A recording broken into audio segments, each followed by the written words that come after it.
10 minute കൊണ്ട് ലഡു ഉണ്ടാക്കിയിട്ടെടുക്കാൻ പറ്റുമോ സക്കീർ ഭായിക്ക്? എനിക്ക് പറ്റും. ഇനി ഇത് കണ്ടു കഴിഞ്ഞാൽ നിങ്ങൾക്കും പറ്റും.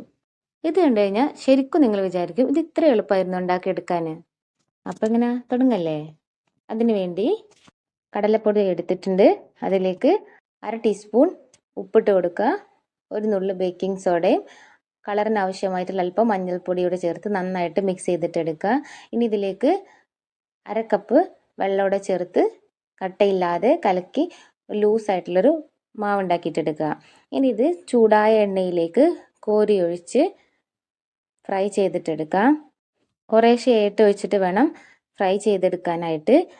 നമ്മൾ പ്രത്യേകിച്ച് ഷേപ്പിൻ്റെ ആവശ്യമൊന്നുമില്ല, കാരണം നമ്മളിത് മിക്സിയിലിട്ടൊന്ന് പൊടിച്ചെടുക്കുന്നതാണ്. ഒരുപാട് ബ്രൗൺ നിറാവേണ്ട ആവശ്യമൊന്നുമില്ല, ജസ്റ്റ് ഒന്ന് ഫ്രൈ ആയി കിട്ടിയാൽ മതി. അപ്പോൾ നമുക്കിത് റെഡി ആയിട്ടുണ്ട്. ഇതിന് ഈ എണ്ണയിൽ നിന്നൊന്ന് കോരി മാറ്റാം.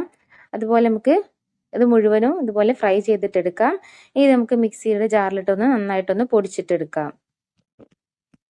നല്ല സ്മൂത്ത് ആയിട്ടാണ് വേണമെങ്കിൽ അങ്ങനെയും, അല്ലെങ്കിൽ ചെറിയൊരു തരിയായിട്ട് വേണമെങ്കിൽ ആ രീതിയിൽ നമുക്കിത് വേണേൽ പൊടിച്ചിട്ടെടുക്കാം.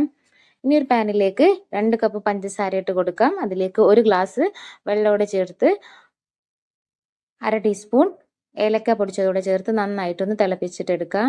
ഇനി ഇതിലേക്ക് നമ്മൾ നേരത്തെ പൊടിച്ചു വെച്ചിട്ടുള്ള ഈ മാവിട്ട് കൊടുക്കാം. എന്നിട്ട് നന്നായിട്ടൊന്ന് മിക്സ് ചെയ്തിട്ടെടുക്കാം.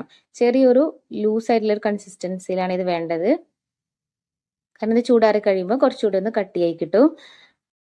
ഈ സമയത്ത് മധുരം ഉണ്ടോ എന്ന് നമുക്കൊന്ന് ചെക്ക് ചെയ്ത് നോക്കാം. ഇല്ലെങ്കിൽ നമുക്ക് കുറച്ച് പഞ്ചസാര പൊടിച്ചത് ചേർത്ത് കൊടുത്താൽ മതി. ഇനി ഒരു പാനിലേക്ക് കുറച്ച് നെയ്യ് ഒഴിച്ചു കൊടുക്കാം. ഇതിലേക്ക് അണ്ടിപ്പരിപ്പും മുന്തിരിയൂടെ ചേർത്ത് നന്നായിട്ടൊന്ന് വറുത്ത് കോരി മാറ്റാം. ഇനി ഇത് നമ്മൾ നേരത്തെ വേവിച്ച് മാറ്റി വെച്ചിട്ടുള്ള ഈ ബൂന്തിയിലേക്ക് ഒഴിച്ചു കൊടുക്കാം. എന്നിട്ട് നന്നായിട്ടൊന്ന് മിക്സ് ചെയ്തിട്ടെടുക്കാം.